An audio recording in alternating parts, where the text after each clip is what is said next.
Dios le bendiga, hermanos. Sea usted bienvenido a la escuela dominical. Vamos a concluir el día de hoy con nuestro tema que hemos ya dedicado algunas semanas para hablar acerca de la doctrina de Satanás. Hoy estaremos terminando ya con este tema, con esta doctrina. Pero antes de tener nuestra escuela dominical, vamos a tener una palabra de oración. Oremos.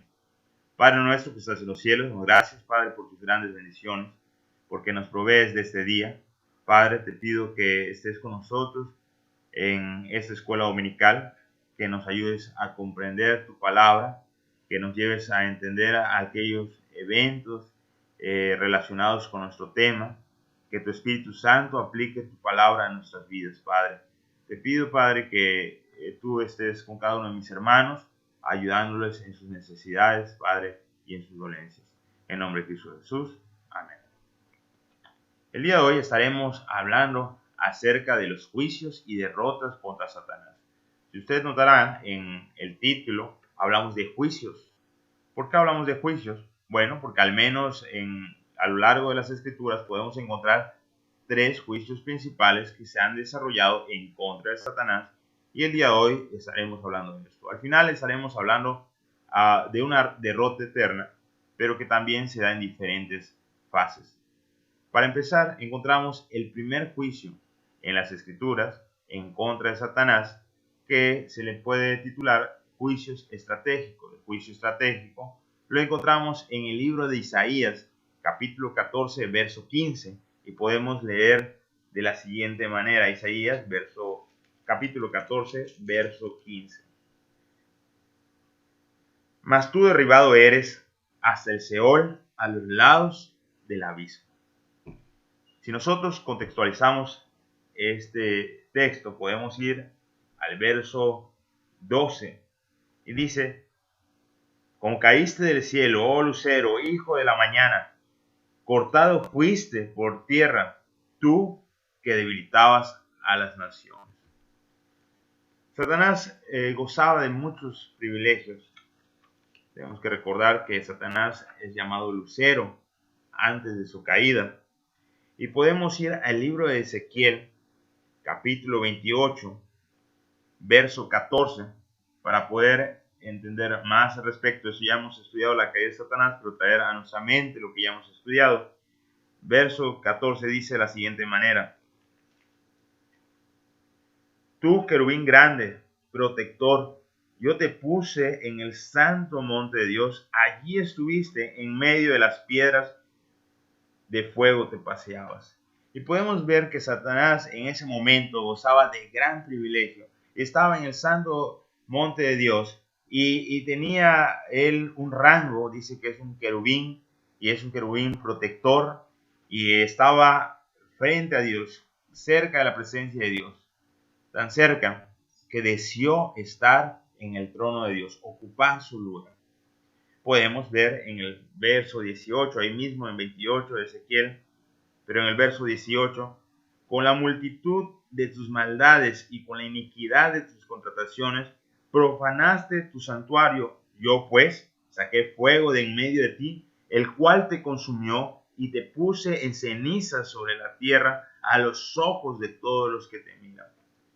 En ese momento, cuando Dios vio el pecado ya en la persona de Lucero, en ese momento recibió un juicio y se ejecutó parte de la sentencia. Ahora, algunos podrían preguntarse, y mencionamos en otras clases, ¿por qué Satanás no fue juzgado antes? ¿O por qué fue creado si Dios, sabiendo todas las cosas, conocía que Lucero iba a pecar? Por una razón muy sencilla. Porque Dios, uno de sus atributos es que es justo, pero perfectamente justo. Y en su justicia, Él no podría sentenciar a alguien o juzgar a alguien antes de tiempo, antes que se cumpliese el delito. Es hasta el momento en que Lucero comete el delito que Dios entonces le juzga. Y entre el juicio de Dios podemos encontrar que le es arrebatado, quitado su posición celestial, la posición de privilegio que Lucero tenía en el cielo. También se fue se le quitó su grandeza, se le fue quitada su grandeza, al grado que ahora está humillado en cenizas. Podemos ver a un lucero, un Satanás derrotado después de que él era el que se enseñoreaba sobre las naciones, el que provocaba terror entre las naciones, ahora es reducido a cenizas.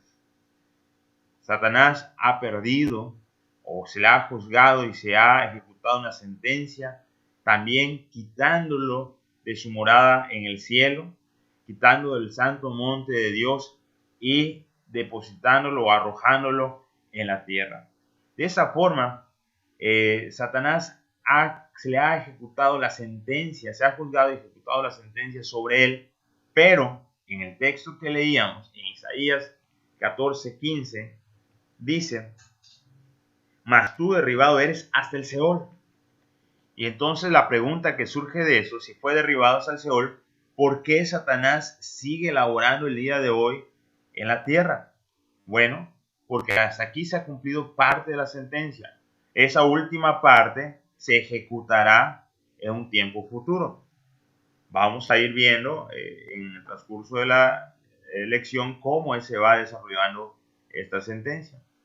Esto nos lleva al segundo juicio, el juicio profético, el cual es encontrado en el libro de Génesis, capítulo 3, versos 14 y 15. Dice de la siguiente manera. Después, Génesis, capítulo 3, versos 14 y 15. Dice, podemos leer de la siguiente manera. Y Jehová Dios dijo a la serpiente: por cuanto esto hiciste, maldita serás entre todas las bestias y entre todos los animales del campo. Sobre tu pecho andarás y polvo comerás todos los días de tu vida. Verso 15. Y pondré enemistad entre ti y la mujer, entre tu simiente y la simiente suya. Esta te herirá en la cabeza y tú le herirás en el calcañar. Aquí podemos ver que nuestro Dios juzga en primer lugar a la serpiente. Aquella serpiente, la cual hasta este momento andaba erguida y era más astuta que cualquier otro animal, pero aun que era astuta, ella decidió que Satanás la usara como una herramienta para provocar la caída de la humanidad. Es así que porque voluntariamente ella se dejó manipular o usar, ser instrumento de Satanás, se emite un juicio en contra de ella, el cual es un juicio también que humilla a la serpiente porque deja de andar erguida y empieza a andar sobre su pecho o arrastrándose en la tierra. Y es tal grado el castigo que aún el polvo viene a ser su alimento. Es este momento en que la serpiente es juzgada y sentenciada. Pero también se refiere a Satanás en el verso 15 y habla de poner enemistad entre las simientes, la simiente de la mujer. Ahora aquí, que habla de la simiente, está hablando de algo que sucedería en un tiempo futuro, una profecía.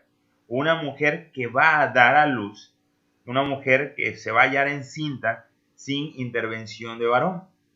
Por eso habla de que la simiente de la mujer, sabemos que esa semilla o simiente tiene que ser depositada por el varón en el vientre de la mujer.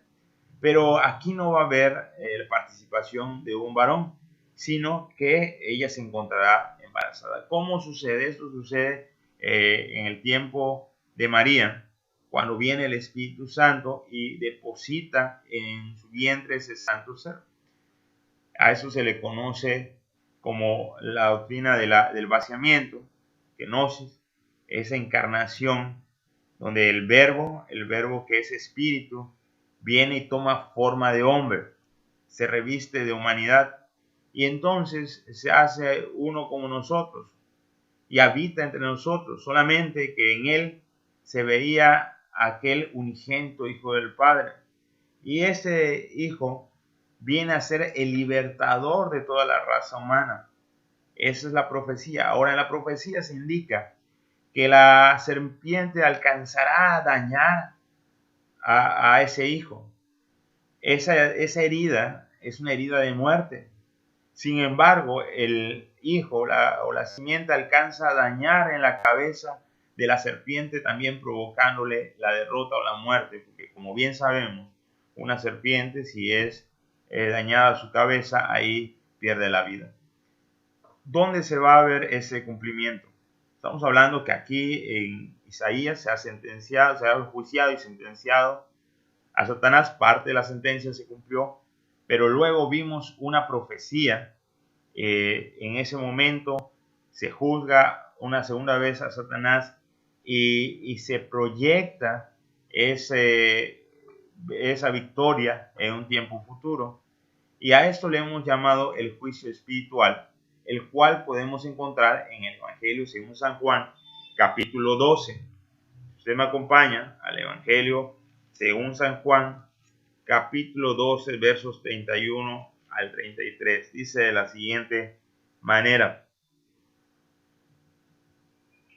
ahora es el juicio de este mundo. Ahora el príncipe de este mundo será echado fuera, y yo, si fuere levantado de la tierra, a todos atraeré a mí mismo. Y decía esto dando a entender de qué muerte iba a morir. Y aquí el Señor Jesucristo se encuentra hablando acerca de ese momento en que será tomado para ser crucificado. Y ese juicio se emitió en aquel momento en la cruz. Mateo, vamos a ir al libro de Mateo para corroborar esta idea. Mateo capítulo 20, versos 17 al 19, dice de la siguiente manera: subiendo Jesús a Jerusalén, tomó a sus 12 discípulos aparte en el camino y les dijo: he aquí subimos a Jerusalén, y el Hijo del Hombre será entregado a los principales sacerdotes y a los escribas, y le condenarán a muerte, y le entregarán a los gentiles para que le escarnezcan, le azoten y le crucifiquen, mas al tercer día resucitará. En ese momento, se está dando una profecía o se está adelantando a ese evento que está por venir. Y podemos ver a Satanás actuando en todo el transcurso del ministerio del Señor Jesucristo. Para empezar, cuando el Señor Jesucristo nació, usted recordará que Herodes buscó destruir a aquel niño, pero como no sabía quién era el niño ni en dónde estaba, tenía una idea, pero no sabía precisamente quién era la familia, mandó a matar a todos los recién nacidos, intentando eliminar a ese Mesías. Aquí, más que Herodes, es Satanás trabajando por medio de Herodes para evitar que el Señor Jesucristo desarrolle un ministerio en la tierra. Satanás sabe que Dios tiene un plan y sabe que tiene su derrota asegurada. Vemos que en el juicio profético ya se le ha anunciado, pero no logran matar a Jesús. Luego, Jesús inicia su ministerio. Inmediatamente, Satanás busca descalificarlo. Es necesario que el Cordero que sea sacrificado a favor nuestro esté libre de pecado, no haya cometido ningún pecado. Entonces Satanás se presenta a Jesús y le busca tentar, llevarlo a cometer pecado. Sin embargo, Jesús resiste la tentación y Satanás huye de la presencia de Jesús. Ve en ese momento una derrota inevitable. No puede evitar que Jesús desarrolle su ministerio. Entonces Satanás continúa su labor. Ahora entenebrece o oscurece el entendimiento de la gente, de tal forma que el evangelio, la luz del evangelio no resplandezca en ellos. Convence a un grupo de religiosos para que puedan buscar matar a Jesús, porque éste decía ser hijo de Dios. Ahora no solamente decía ser hijo de Dios, también hacía grandes señales y prodigios. Él demostraba ser el Hijo de Dios. Pero esto no lo podían ver ni entender, porque Satanás estaba laborando en esos hijos de perdición. Es así que el Señor Jesús es perseguido por el grupo de religiosos. Pero también Satanás, según nos dice las Escrituras, entra en la persona de Judas, y Judas va y entrega a Jesús. De esta forma, Satanás cree que ha vencido. Ahora Jesús es tomado, llevado preso golpeado, luego crucificado. Y está Jesús agonizando en la cruz. Y la victoria de la serpiente en contra de la simiente de la mujer aparentemente se ha dado. Pero podemos ver que ahí en la cruz el Señor Jesucristo al morir dice: consumado es. Su obra ha sido terminada. ¿Será esta obra un fracaso? ¿Ha sido terminada pero ha sido fracasada? No. Podemos ver al Señor Jesucristo cumpliendo su promesa o su dicho de que Él resucitaría. Entonces resucita el tercer día. Y esa resurrección es nuestra victoria. ¿Por qué? Porque si Cristo no hubiese resucitado, entonces vana sería nuestra fe. Sería un absurdo nuestra fe. Porque nosotros confiamos en un Dios que tiene la capacidad de vivir eternamente y que la muerte no se enseñorea sobre Él. Y no solamente eso, un Señor, un Dios que ha prometido que nosotros también venceremos a la muerte y nos resucitará en un día futuro. Pero ¿cómo nos resucitará si Él no puede resucitarse a sí mismo? Es así que la resurrección de Cristo Jesús es una victoria también para nosotros. Y la simiente de la mujer vence a la serpiente aplastando su cabeza. Es ahí que se da el juicio espiritual. Espiritualmente, el juicio se ha ejecutado en contra de Satanás, de tal forma que él ya no tiene potestad sobre los hijos de Dios. De tal forma que el día de hoy, cuando una persona se convierte al cristianismo, cuando una persona se arrepiente de sus pecados y deposita su fe exclusivamente en Cristo Jesús, es liberado del poder de Satanás. Somos libres gracias a esa muerte y resurrección. Victoria sobre la serpiente, cumplimiento del juicio profético, un juicio espiritual, y entonces entraremos al campo de la derrota eterna de Satanás. Podemos encontrar en el libro de Apocalipsis, al menos dividida la derrota en tres partes. Apocalipsis capítulo 12. Si usted me acompaña al libro de Apocalipsis, capítulo 12, versos 7 al 8, dice de la siguiente manera. Después hubo una gran batalla en el cielo.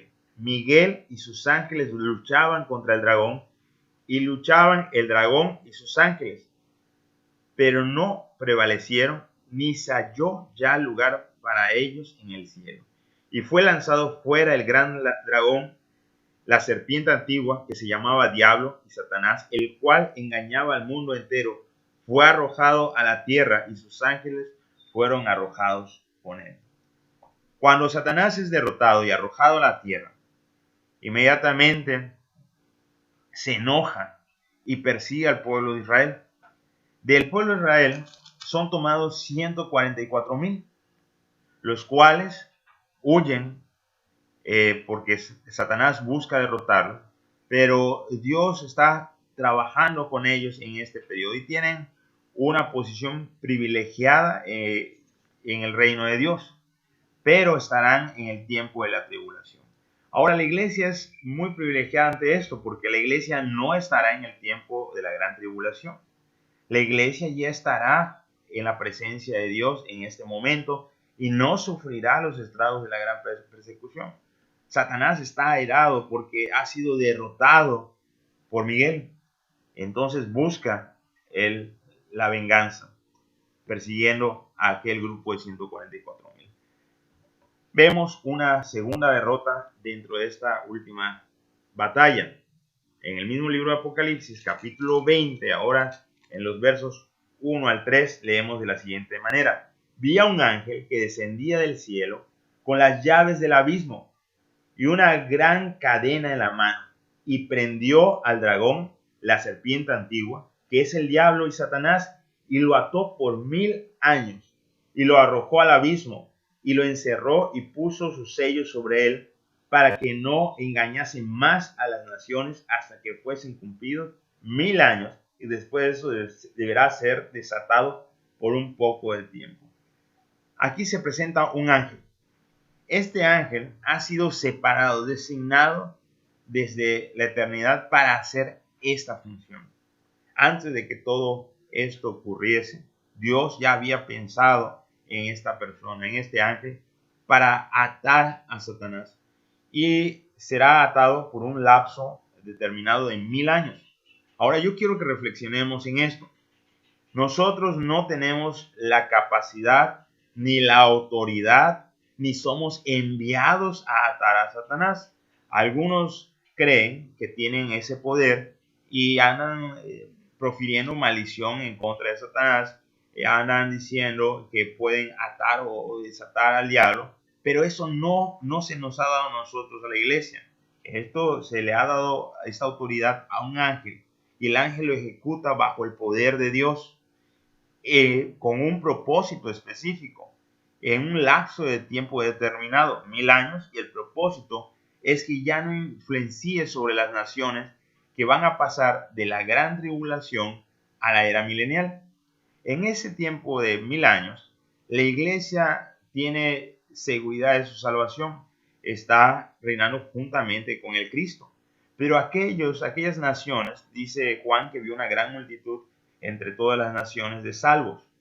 Ahora, la salvación en este momento de la gran tribulación será difícil porque tendrán que demostrar su fe, estar dispuestos a morir por el evangelio.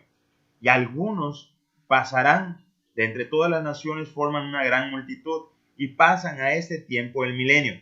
En este tiempo del milenio, ellos demostrarán que aunque Satanás no está presente, ellos siguen teniendo ese deseo de mal, esa inclinación hacia el mal.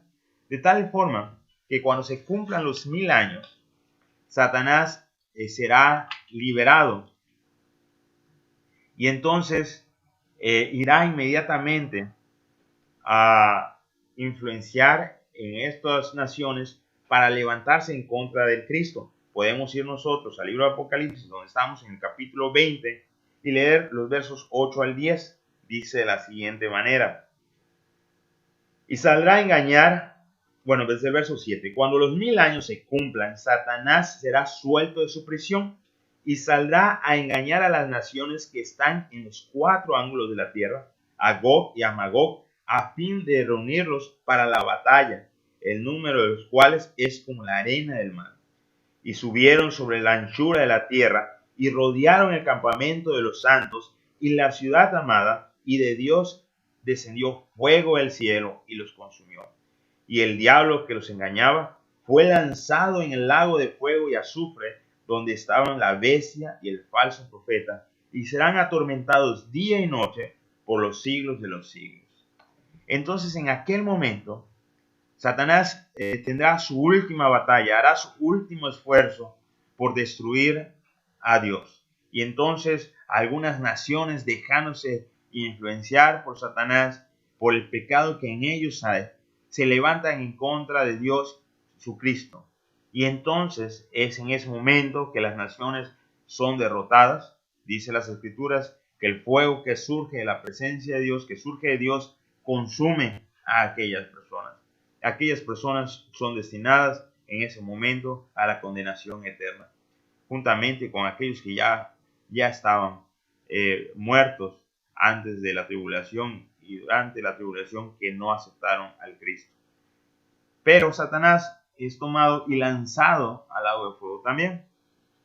Ahora, este Satanás es derrotado por la eternidad en aquel momento.